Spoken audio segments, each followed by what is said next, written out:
I stood there, in my own home, watching strangers toast to my sister-in-law at the party I paid for. My name wasn't even on the cake. But when I picked up that mic, I didn't just give a speech. I told the truth they spent years trying to bury. If you've ever been overlooked, erased, or expected to stay quiet while others stole your spotlight, this story is for you. Let me tell you what happened, and why I no longer apologize for taking up space. If Ava's story already feels a little too familiar, don't scroll. Stick around. And if it moves you, hit subscribe, ring the bell, and join us next week for another story that deserves to be heard. The lake was still that afternoon, save for the occasional ripple that danced across its surface when the wind brushed past. It had rained the night before, and the air still carried the scent of pine and wet soil. Ava Taylor stood just outside the newly stained wood and glass double doors of her lake house, holding a small wrapped box in one hand, keys dangling from the other. Her heels pressed against the gravel, stilling as her eyes caught sight of the white and gold banner strung across the front porch. "Congratulations, Riley and Kevin." The letters shimmered in the late spring sun, strung between two wooden beams that Ava had personally supervised during the house's renovation. A soft breath escaped her lips, not in shock, not in anger, something quieter, something like clarity. She glanced down at the invitation in her inbox from just 2 weeks prior. Lake House Housewarming, hosted by Ava Taylor. No mention of Riley, no mention of an engagement, and certainly no shared hosting inside the house. Laughter rolled out through the open windows, through the sheer linen curtains. Ava could see silhouettes of people moving between floral arrangements and champagne flutes. Tables were covered in pastel linens. She spotted her mother, Gina, in a cream-wrap dress, speaking animatedly to guests Ava barely recognized. Next to her, Martin, her stepfather, the man who had entered Ava's life when she was 14 and slowly shifted the gravity of the household, nursed a glass of scotch, nodding proudly.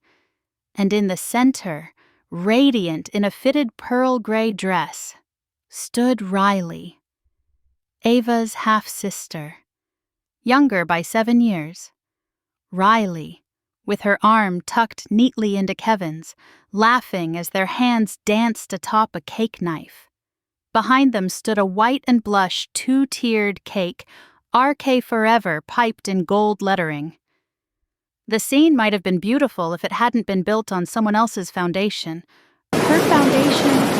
Ava turned the doorknob and stepped in. The music didn't stop. The guests didn't pause. In fact, few even noticed her at first. She walked slowly, deliberately, through the entryway she had designed to mirror a Nantucket inn. White oak floors, matte black fixtures. She had worked weekends for 3 years straight to afford this place. No investors, no partners, just her. Yet, standing there, watching strangers toasting to a love story that had eclipsed her own milestone, Ava realized just how invisible she still was. "Ava, you made it." Her mother spotted her, wineglass in hand, moving through the crowd like a practiced hostess. Gina leaned in for a brief hug, one-armed, her lipstick perfectly intact. "I was beginning to think you wouldn't come," she said brightly. Ava offered a measured smile. "Neither would I." "Isn't this just beautiful? Riley has been so overwhelmed lately, with everything going on. We thought a small celebration would help ease the stress." Gina blinked. "Well, Martin and I, and Kevin, of course. You know how important this is to the family. It just felt right to hold it here." "Without telling me," her mother's voice dipped slightly. You've been so busy. We didn't want to bother you. Ava didn't respond. She looked toward the back patio, where Riley now stood surrounded by friends. Riley, who had never held a job longer than a year, who once asked Ava if Excel was that green app with the dollar sign. It looks lovely, Ava said calmly. All of it. Gina seemed to relax. I'm so glad you think so. Riley was really nervous about how it would look. But when she saw how we decorated the arch over the deck, oh, I almost forgot. The event planner added your name on the welcome board. It's by the guest book. Ava nodded. Of course. Wouldn't want the owner of the house to be left out. Oh, Ava, Gina laughed, missing the weight in her daughter's voice. You always make things sound so serious. It's all love here. You know that. Ava didn't reply. Her gaze wandered over to the staircase, where one of the guests was admiring the family photo wall. Her father's face, Ethan Taylor, was framed in the center. A moment of stillness passed through her chest. Then she turned back to Gina. I'm going to grab some air. Let me know when the speeches begin. Gina frowned, just briefly, before being swept into another conversation. Ava walked slowly toward the deck, past smiles that weren't for her and toasts that had nothing to do with her name. Out on the patio, she leaned against the railing. The lake glimmered quietly below. From her purse, she pulled out a folded note. It wasn't a speech, not yet. Just a few sentences she'd scribbled during a sleepless night earlier that week. Silence isn't always weakness. Sometimes it's the space before a storm. Ava folded the paper back into her bag. She looked out over the water and breathed in. Inside the house, someone tapped a glass. She turned and walked back in. The scent of lemon oil and old pages always reminded Ava of the house she grew up in specifically. The second-floor hallway closet where her mother kept journals and keepsakes. That scent found her again years ago, on an afternoon when she returned home during a college break.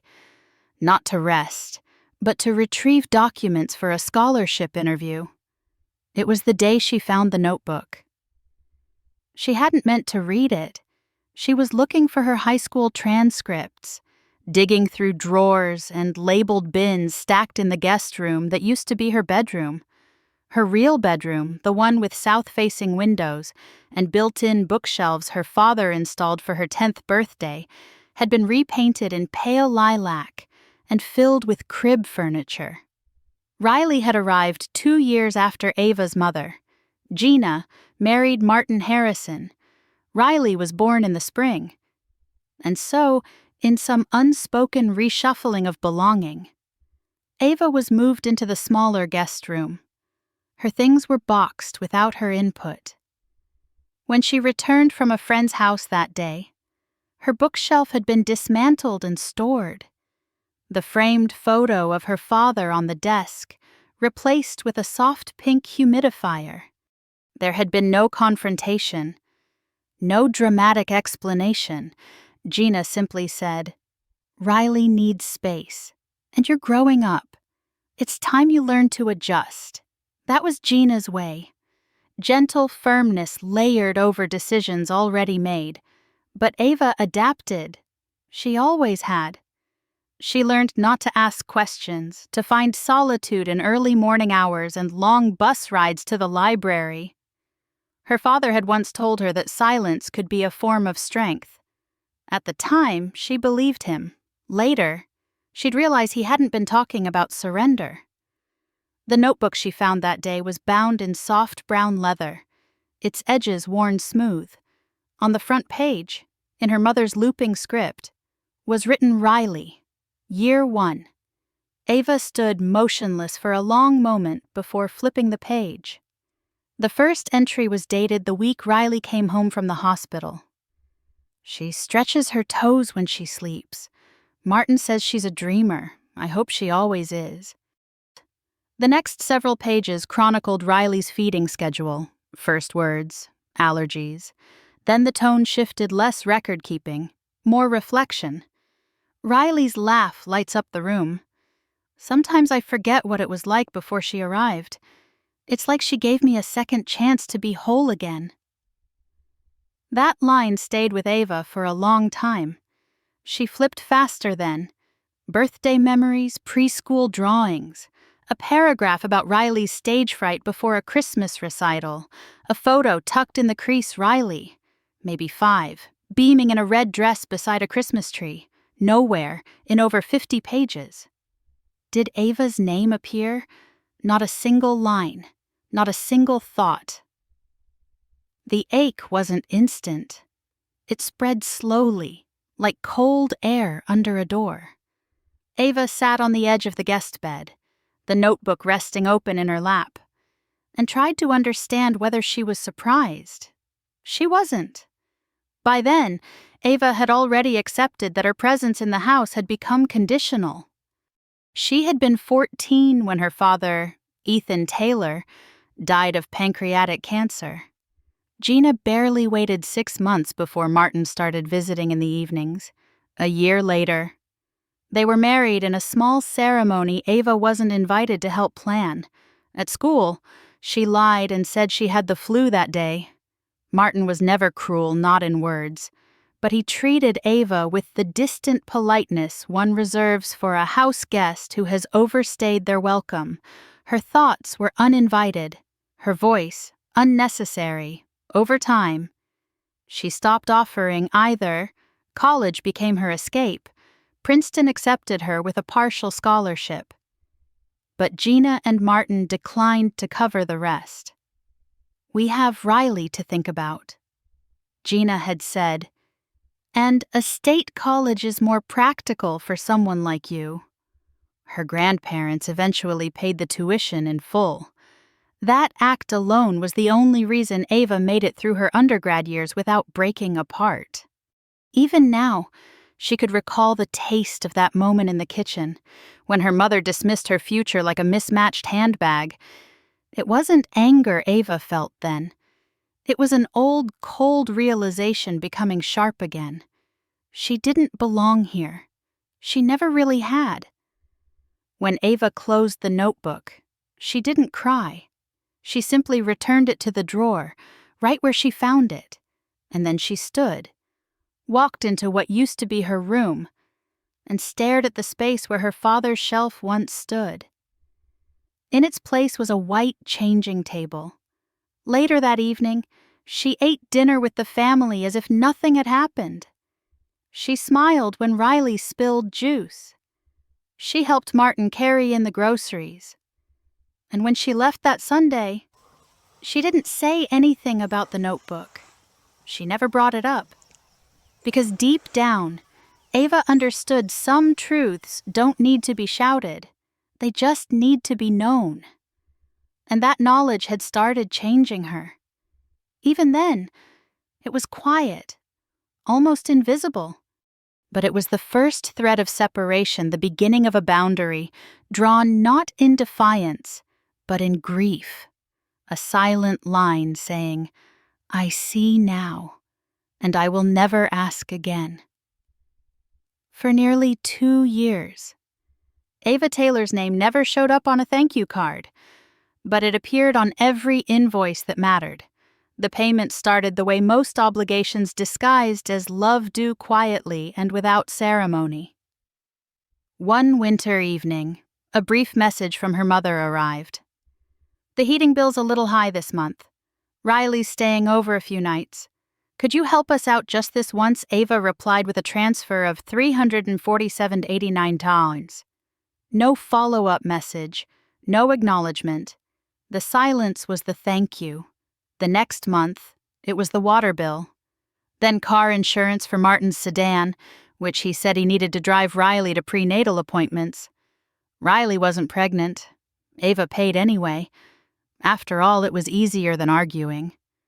And besides, she told herself, it's just temporary.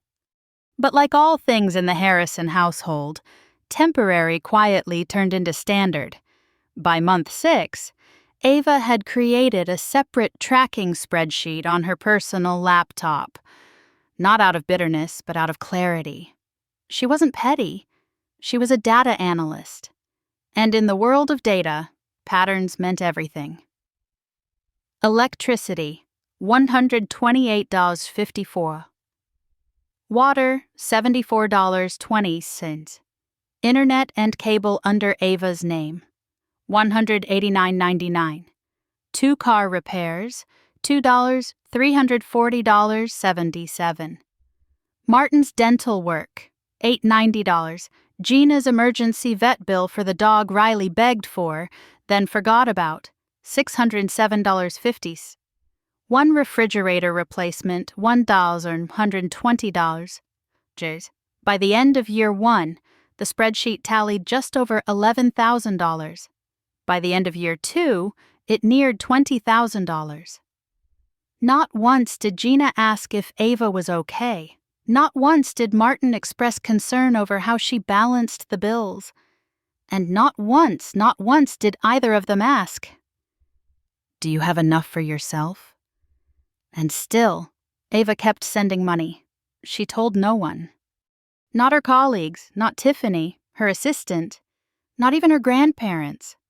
There was a part of her that still believed being useful was the only way she could stay tethered to a family that never really looked her in the eye, unless she was solving something for them. Until one afternoon changed everything. It was early spring, and Ava had just wrapped a quarterly meeting with Global Insight's international team. As she walked back to her office, Tiffany greeted her with a magazine in hand. "You're going to want to see this," on the cover of Strategic Data and Leadership. Ava's face smiled back at her beneath the headline, "The Vision Behind Market Pulse Meet Ava Taylor." The quiet force redefining predictive analytics. It wasn't a flashy photo, no red carpet glamour, no overdone styling, just Ava in her element clean lines, minimalist blouse, the Boston skyline behind her, and that look in her eyes that said, "I know what I'm doing." She sat down at her desk and flipped through the spread. It was a good piece. Thoughtful, fair, human. The article mentioned her role in growing the company's valuation. Building Market Pulse from a concept on a whiteboard to a billion-dollar solution used by over 60 firms globally. Ava's inbox buzzed. Congratulatory notes came in from old classmates, investors, even board members she rarely heard from outside quarterly updates. She waited for one message. It never came. Not from Gina, not from Martin, and certainly not from Riley. 2 days later, an email from her mother did arrive. The subject line read, "Can you help with something exciting?" No mention of the article. No mention of the cover. No, "Saw the news. We're so proud." The body of the message was just 2 paragraphs. Riley was launching a boutique bakery and planned to hold a grand opening in May. They needed funding for signage, initial inventory, marketing materials, and rent deposit. "You've always been such a blessing," Gina wrote. "Just a small loan to help your sister start strong. We'll pay it back." Of course. Ava stared at the screen, her fingers motionless over the keyboard. It wasn't the request that stung, it was the rhythm of it, the assumption, the seamless entitlement, as though her accomplishments only existed to be harvested for someone else's beginnings. She closed the laptop without replying. That weekend, she drove to the lake house. The guest bedroom in the back, now fully renovated with a writing desk and a wide window that overlooked the shore, was where she sat and reviewed her spreadsheet again. Ava added one more entry. Line 62, bakery proposal. Not paid. She saved the file under a new name. Family receipts, for my own memory. From that day forward, Ava didn't stop giving, but she did start keeping track. And when the next bill came, she waited 3 days before paying, and the next one, a week. Eventually, she stopped responding at all. Not with malice, with precision. It was the first time Ava allowed her generosity to be filtered through worth, not their worth, but hers. Because love, she realized, wasn't about giving without limits. It was about knowing when to stop giving to people who never thought to ask how much it cost you to keep saying yes. The music had softened just enough for clinking glasses and murmured laughter to rise above the playlist. Ava moved through her lake house like a guest, not a host, trailing her fingertips lightly over surfaces she'd chosen herself the marble countertop. The vintage bar cart she'd found at a weekend market in Hudson. The matte black light switches she'd spent 3 days debating over. Everything had been curated with care, and now it was wrapped in rose gold streamers and scattered with engagement-themed confetti. She took a slow breath and made her way to the kitchen, where a tray of hors d'oeuvres rested on a granite island. The catering team had done a beautiful job. She hadn't selected them. Near the back patio, her mother was laughing with 2 women in pastel dresses, sipping wine like she was born to play the role of event chair.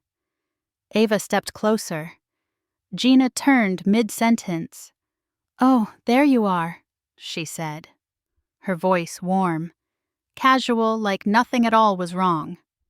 "I was hoping you'd come by the dessert table. You have to try the macarons. Riley requested the lavender flavor.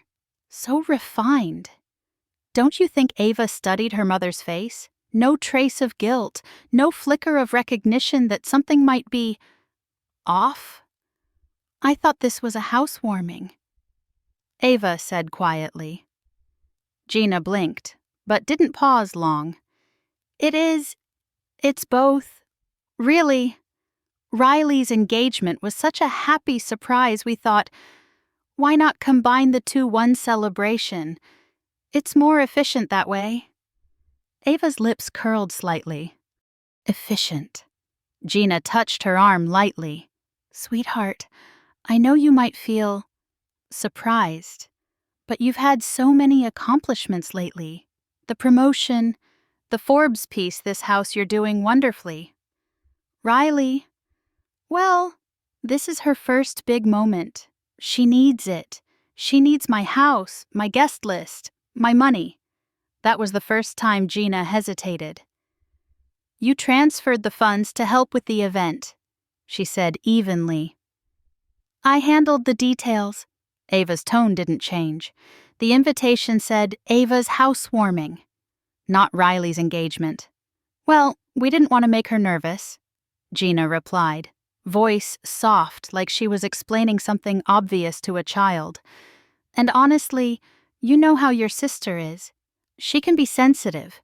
It would have meant the world to her to have something special for once. You have so much. Ava, you've already made it." Ava looked away for a moment, toward the main room. Kevin was speaking with someone near the fireplace. Riley stood beside him, holding a champagne flute with both hands, her smile picture-perfect beneath a canopy of twinkling lights. The guests clinked glasses, unaware that the woman who paid for their wine hadn't even been included in the planning. She turned back. So the idea was to make this look like my celebration, while it was actually hers. "Don't say it like that," Gina said quickly. "You're being dramatic." "No," Ava said. "I'm being accurate." There was a pause, the kind that stretched just long enough to make everyone uncomfortable, if they'd been listening. But no one was.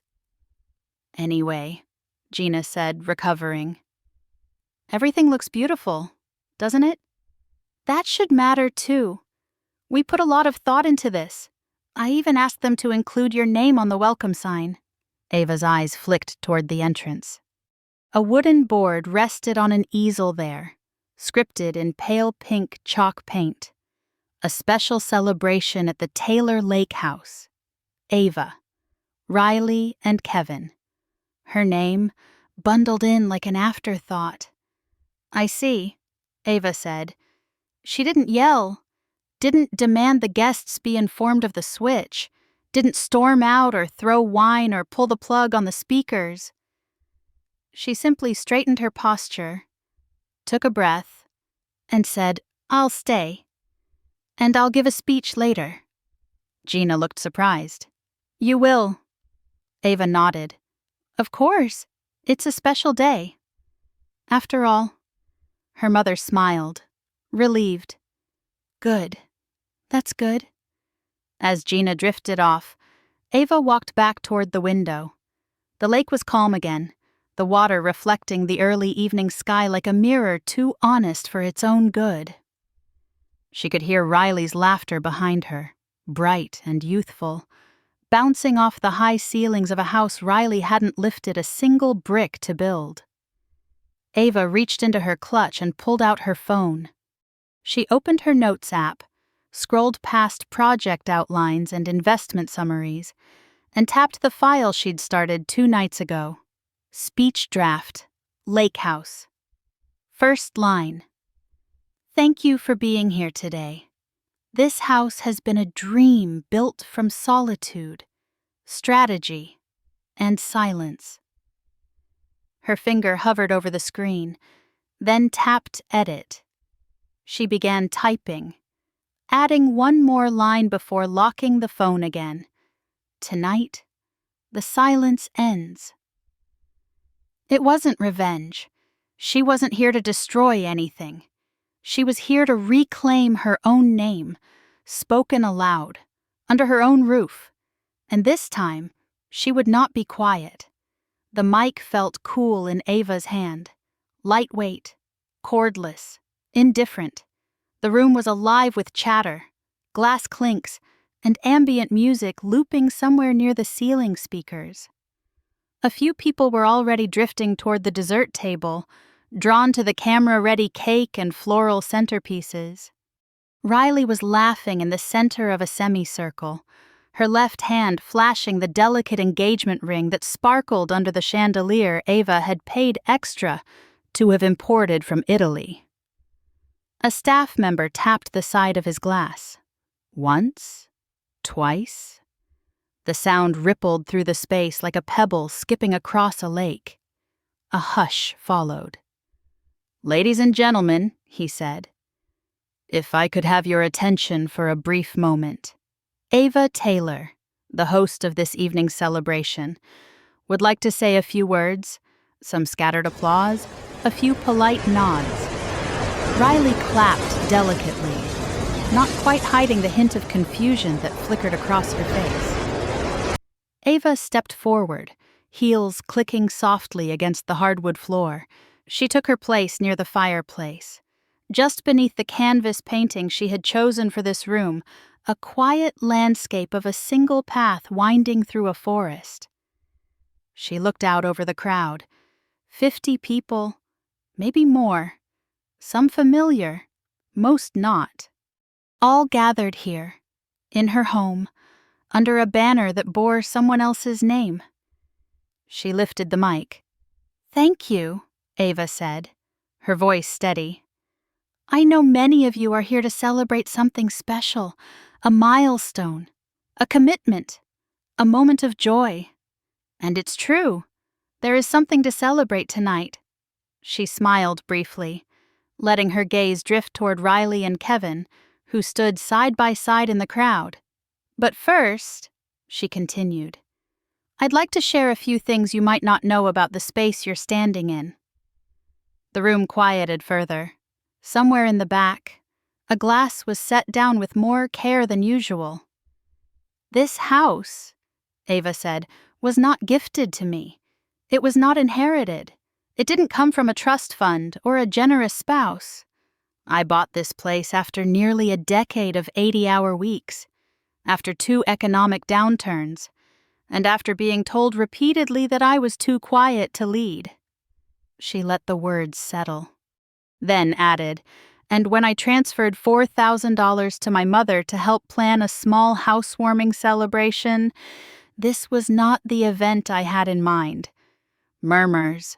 "I was told," she said, "that Riley needed this more than I did, that I had enough, that I was already successful, and perhaps that's true, but what I didn't have until now was a room full of people who might finally hear my version of this story." She paused, just long enough to make eye contact with her mother, who stood stiffly near the bar. Martin hovered beside her, jaw clenched. "When I was 14, Ava said, my father died. 6 months later, Martin moved in. 1 year after that, my room, my books, my memories were boxed up to make space for a new baby, a new life, Riley's life." She turned her head slightly toward her sister. "This is not a complaint," Ava added. "It's simply the context I was never allowed to share. No one moved. I paid the electricity when it was about to be shut off. I paid the car insurance when Martin's policy lapsed.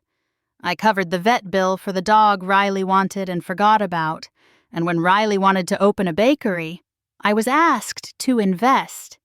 Not because I was passionate about pastries, but because I was reliable." She smiled again this time, the kind of smile that was almost too quiet to be called anything but honesty.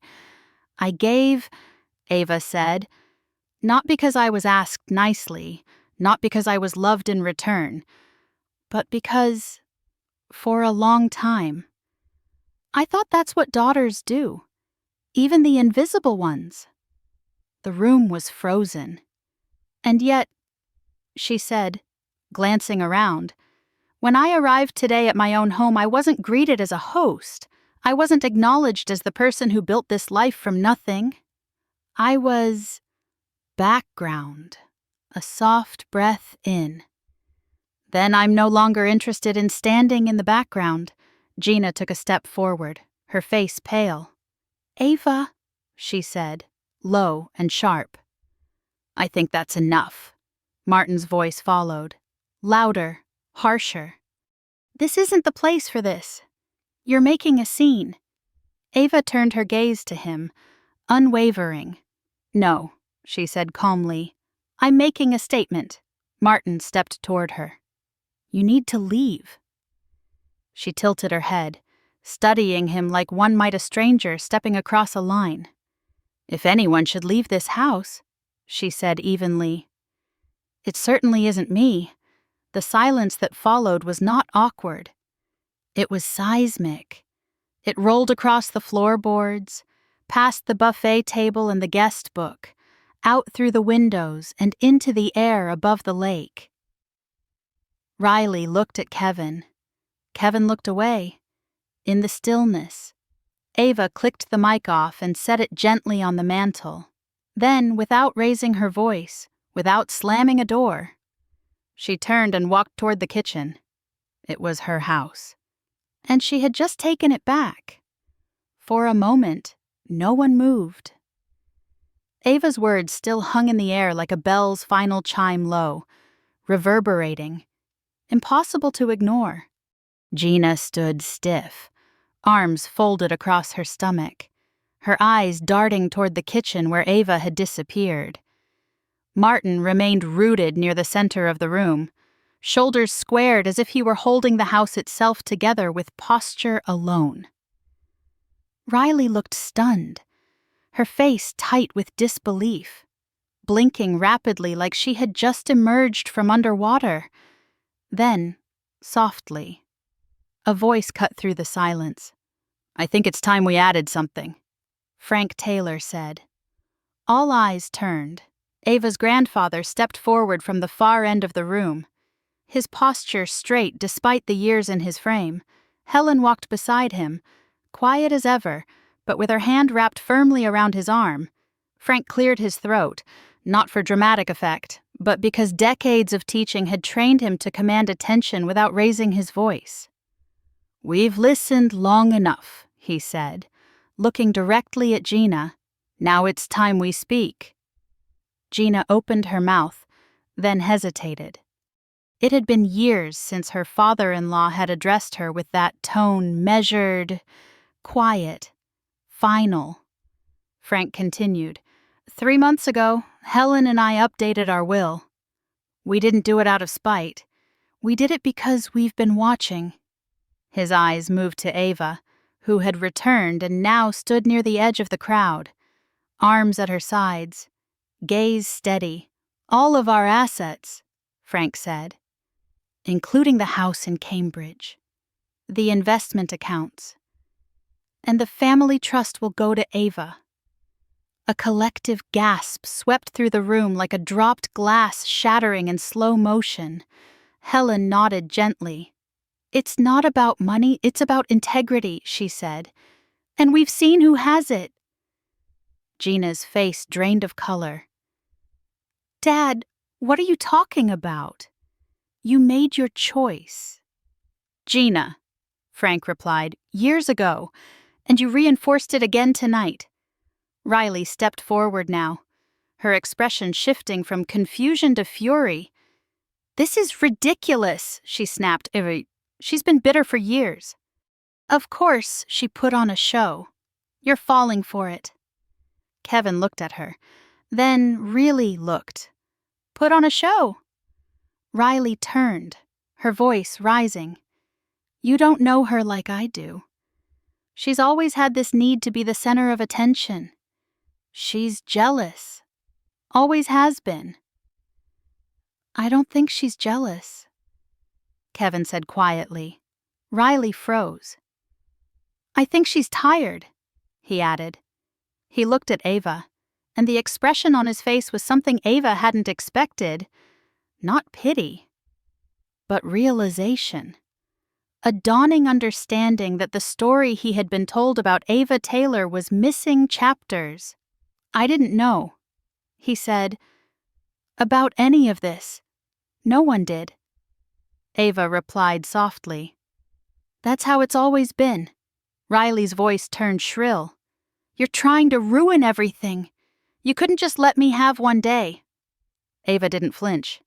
"I let you have a decade." Helen took a step closer. "Riley," she said gently, "this isn't about one day. It's about every day that came before it." "But she embarrassed us in front of everyone." Gina interjected. "No," Frank said. "She told the truth. You just didn't like how it sounded out loud." Riley looked around the room, eyes scanning for allies. But the guests, the ones who had applauded earlier, who had clinked glasses and cooed over the engagement ring, stood in stiff silence. They weren't looking at her. They were watching Ava. And Ava. She looked calm, not triumphant, not vengeful, just done. Martin finally spoke. "This is outrageous. This house is filled with people who came to celebrate us." "No," Ava said. "They came because they were invited under my name, to my house, using my money." Martin opened his mouth again, but no words came. Riley gave a bitter laugh. "You think this makes you better than us? No." Ava replied, "It just proves I never needed to be." She turned to her grandparents. "I'm ready to go." Frank and Helen nodded. Without another word, Ava slipped her hand through her grandfather's arm. Helen looped her arm gently through Ava's other side.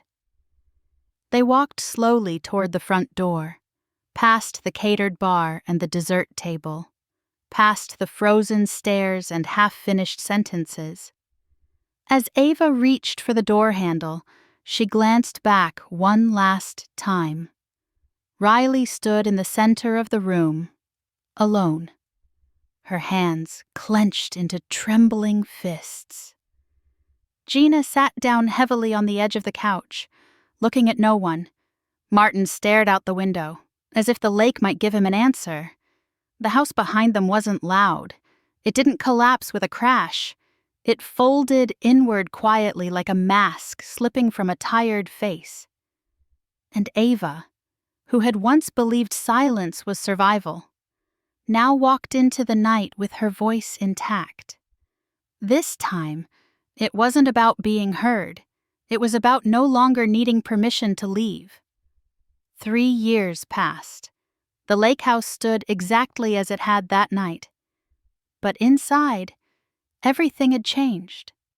The chandelier still caught the morning light. The oak floors remained smooth beneath bare feet. The painting by the fireplace, the one of the solitary path through a quiet forest, had never come down. But now, the house felt inhabited, not staged. Its stillness wasn't the silence of erasure. It was the peace of someone who no longer needed to be seen to feel real. Ava Taylor had become the youngest CEO in Global Insight's history. The announcement had come quietly. Without a press conference or a champagne-soaked boardroom celebration, Daniel Wu, the retiring CEO, had made the decision himself. He walked into her office one Friday afternoon with a short list in one hand and a retirement speech in the other. "You're not the loudest voice in the room," he told her, "but you're the one who listens before anyone else realizes what matters." Ava thanked him with her usual restraint. But later, when the office emptied, she sat in the quiet and allowed herself to feel it not pride, exactly, but release. She had climbed a mountain most people didn't even know existed, and now she stood at the top, not to wave a flag, but to finally breathe. Instead of buying a larger home or a second car or a luxury watch, Ava did something no one expected. She founded the Ethan Taylor Foundation. It started with a single donation, hers. Then she partnered with a community college in New England, then a nonprofit in Chicago. The foundation's mission was simple but deeply personal: support educational access for young people who had been abandoned, overlooked, or burdened by their families of origin. She never told Riley. She never had to. The foundation's first scholarship recipient was a 19-year-old girl named Mariah, whose parents had moved away without telling her, leaving her with unpaid bills and a part-time job at a diner. Mariah's essay ended with a line that made Ava pause the first time she read it. "I'm not asking for someone to save me. I just want the chance to save myself." That line went into the foundation's mission statement. Ava's days were full now, but not in the same way they used to be. Meetings, yes.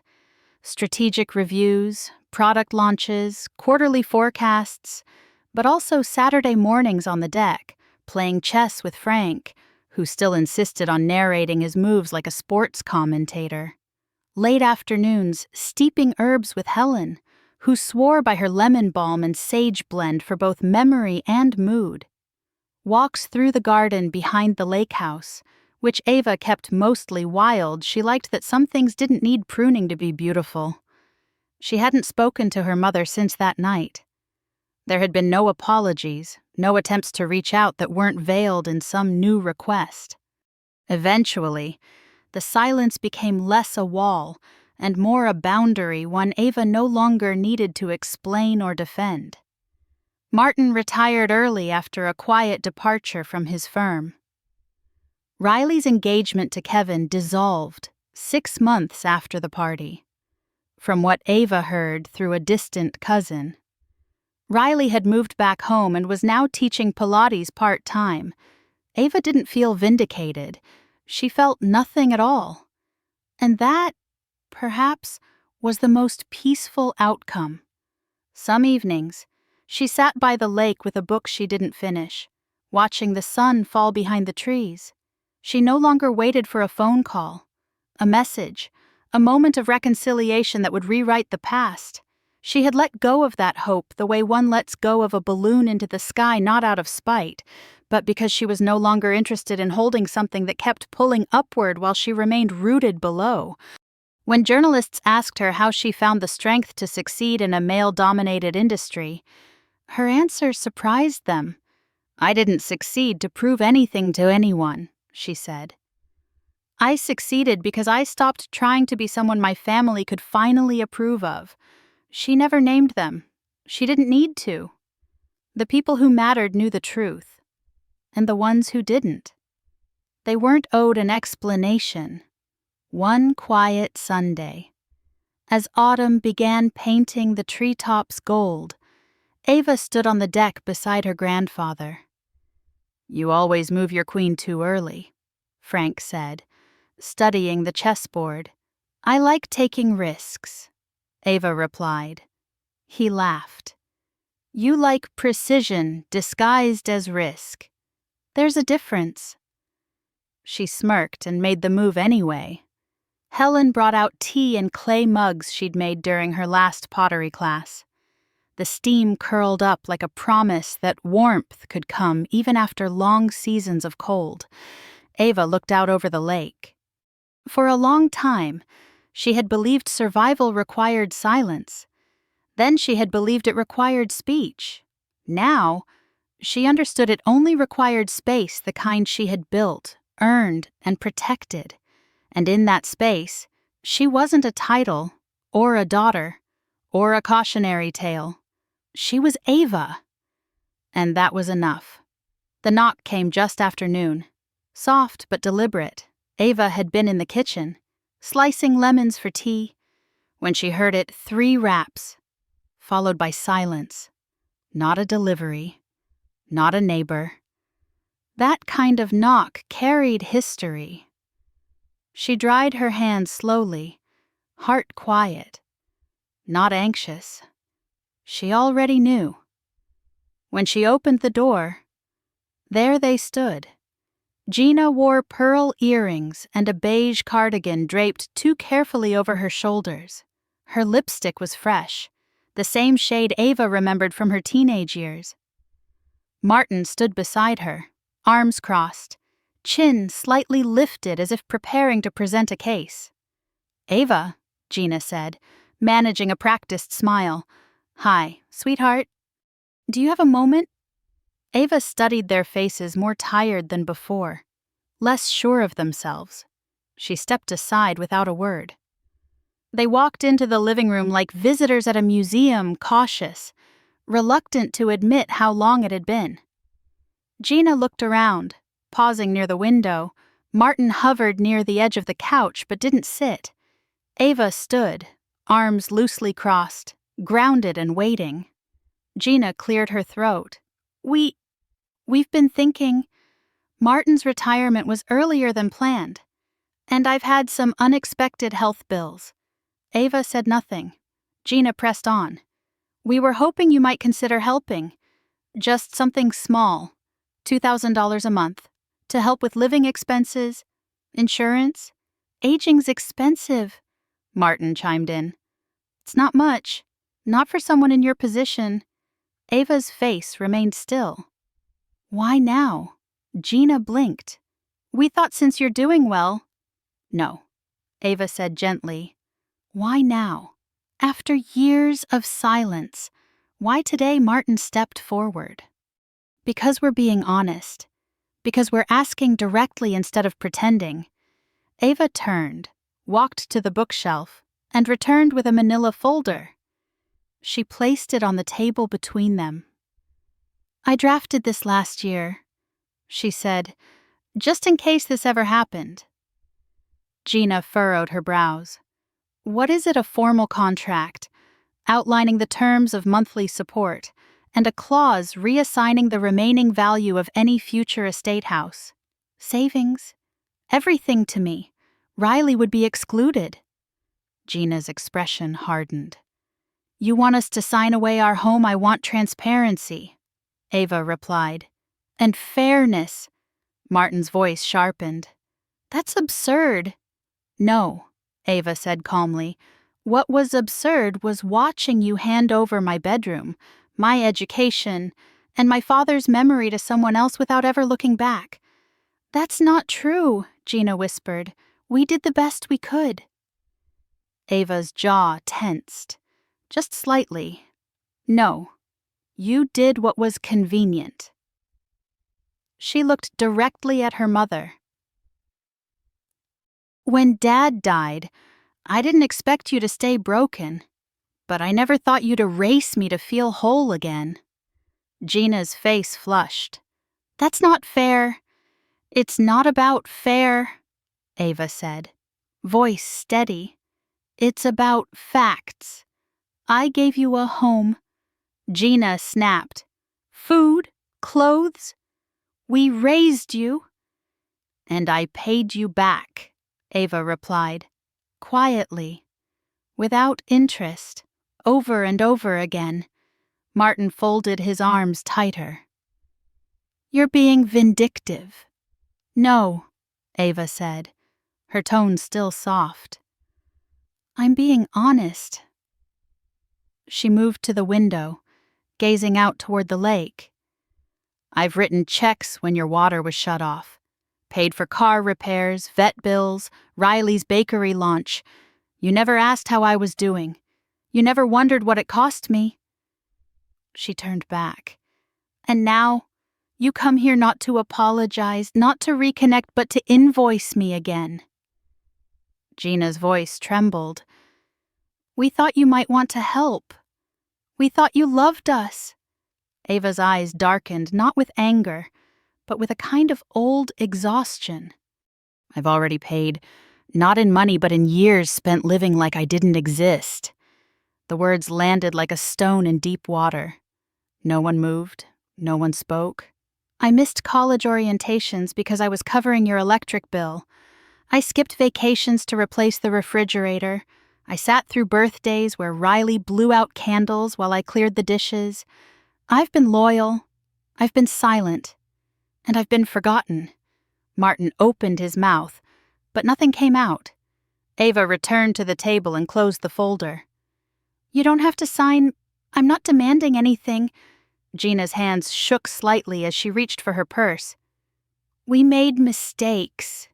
Ava, but this is harsh. You're still our daughter. Ava's voice softened, not with forgiveness, but with finality. You raised a daughter who learned to live without being seen. Don't be surprised if she no longer feels the need to stand in your frame. They left soon after. No hugs, no reconciliation. Just the quiet sound of the front door closing behind a chapter that had long since ended. Ava didn't watch them drive away. She poured herself a cup of lemon balm tea and stepped out onto the deck. The wind was gentle. The lake was calm. Across the chessboard, her grandfather's last move remained untouched bishop to e5. He always said it was a good endgame strategy, protect the heart. Control the center. Ava sat back in her chair and smiled to herself. No inheritance would ever feel better than this. She had finally stepped out of the picture. And this time, she didn't leave an empty space behind. If you've ever been the one who gave without being seen, if you've ever been expected to sacrifice, but never celebrated, if you've ever stood quietly on the sidelines while others danced in the spotlight, you lit for them, then maybe Ava's story feels a little bit like yours. She didn't raise her voice. She didn't seek revenge. She didn't demand apologies that would never come. She simply chose something most of us forget we're allowed to choose: freedom. So now we ask you, have you ever had to walk away from the people who were supposed to hold you close? Have you ever built yourself back from the silence someone else left you in? And more importantly, what did you discover when you stopped waiting to be chosen and started choosing yourself?